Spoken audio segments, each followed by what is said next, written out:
So the sheep are looking for some food, but I just want to do a before and after before we do a project on this little barn. So the old barn, we put a new roof on it this winter. A couple years ago, we actually put the gutters on before we put the roof on. But we're gonna do something exciting to this barn, so stay tuned.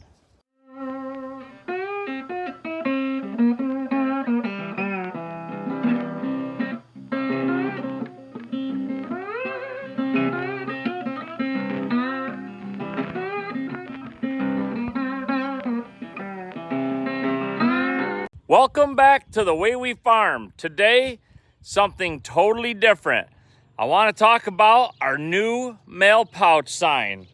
So my good friend, one of my best friends, JD, has a mail pouch barn two roads over, and he had the idea to paint this on the side of our barn. This is the north side. The sun's getting ready to set, so it's just getting some sun on here now.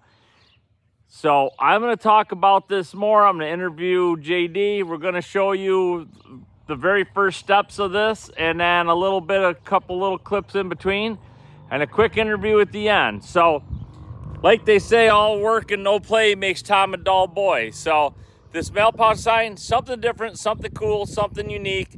Not everybody's got one, but we're proud of it. And I want to say thank you to JD and everybody else that pitched in to help. Thank you, everybody. Step one is complete. It's hard to see, but they have chalk lines drawn out on the barn so we know where the letters are. So we are painting the chew on, and let's just see how the rest of this goes. This is exciting. The old barn is liking getting some attention. Day one, the day's not over yet, but I'm just showing the progress. We got the chew, we got the border, mail pouch, tobacco, and we're working backwards. So treat yourself to the best. And this is going to look good when they get the second coat, and then they're going to put black around them letters. I can't wait to see how this turns out. And oh yeah, we got an interview coming with our painters. Day two, progress is coming along. Second coat of yellow on the M. No, excuse me, third coat on the M and the A. First coat on the tobacco. You can see the difference. So they're going to trust me to get in the lift and do some painting. Oh, this will be a mistake. I could tell already. So the Happy Barn Painters are painting this morning. Day three. One of them's not so happy. The other two seem pretty happy. So A new apprentice. What a man does for friendship. Progress report. Day three. Had some rain. High humidity. But man, look at that shadowing. It is coming good. Looking good, guys. So yeah, we're going to interview the painters soon. That'll be interesting. Difficult to justify, that's all. So I promised a video with our friends, the painters.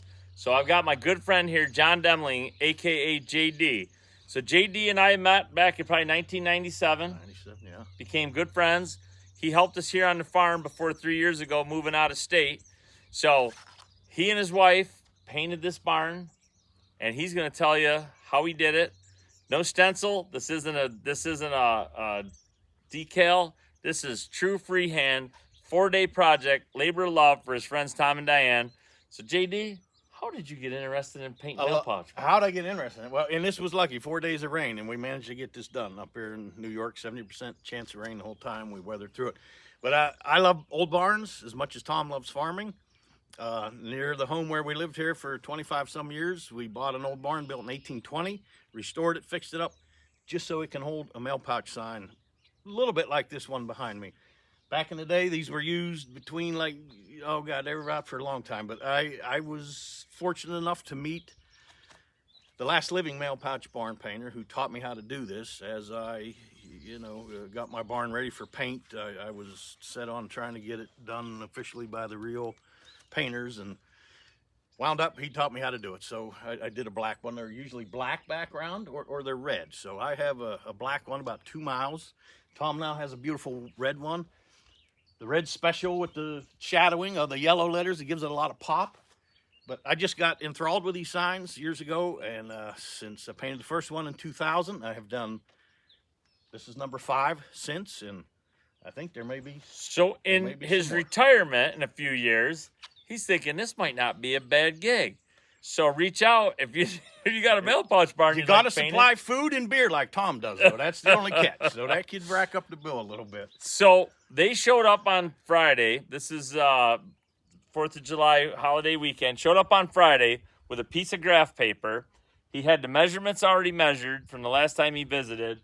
And where'd you go from there? I mean, they laid out chalk lines and just started. Yeah, so first drawing. we start with dimensions, like Tom said. I usually spend as much time putting it on graph paper as I do putting it on the barn. This one, a lot more putting it on the barn. But once I have center and it's to scale on graph paper, I just lay it out. And every one I do less layout. I just need the center, some lines chalked, and I kind of get to the point where I can start to guess the letters in place a little bit. So it gets easier. It gets easier. The fellow that trained me from 1945 to 1998, I believe, he painted 20-some thousand of these barns. Oh my God, that's So unbelievable. he used to tell me when he come down the road, he knew he already had it queued up, the size, the stroke of the letters, how tall the mail pouch word was and stuff. And he just free-handed the entire thing. So I don't mean to brag, but on Saturday about lunchtime, I might have painted for 20 minutes on this side. I got to do some of the red, and I tell you what, it is a lot harder than it looked. Freehand letters, freehand the shadowing, the border, all of it is freehand. It's just amazing that it comes out as good as it does. It looks phenomenal. This barn, we're pretty proud of this old barn. We put a new roof on it this winter. We're going to repaint the rest of the red this summer, and this is just going to be a little landmark in the community, hopefully for, I don't know, I just hope the next 50 years. So it's just cool that it's here, it's done.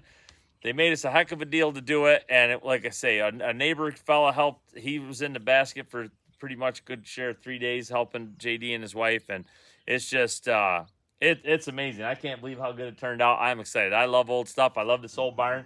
And it just sets it off from every old barn in the community. And this is going to be a good place to take photos. Our son's getting married here this fall. It's going to be a great place for the wedding party to get photos in the background. And I don't know, anything else we're forgetting? It's just one cool piece of history. Going to preserve this barn for another, like I say, 50 years or better. Treat yourself to the best, Tom. JD, thank you. Appreciate it. I've painted about 17,000 of these mail pouch barns in my time. I've been chewing mail pouch for as long as I've painted these old barns. That's 35 years, you know. I like its real tobacco flavor. It lasts longer, too. Nothing fancy, mind you, just a good, moist chew. Why am I still painting?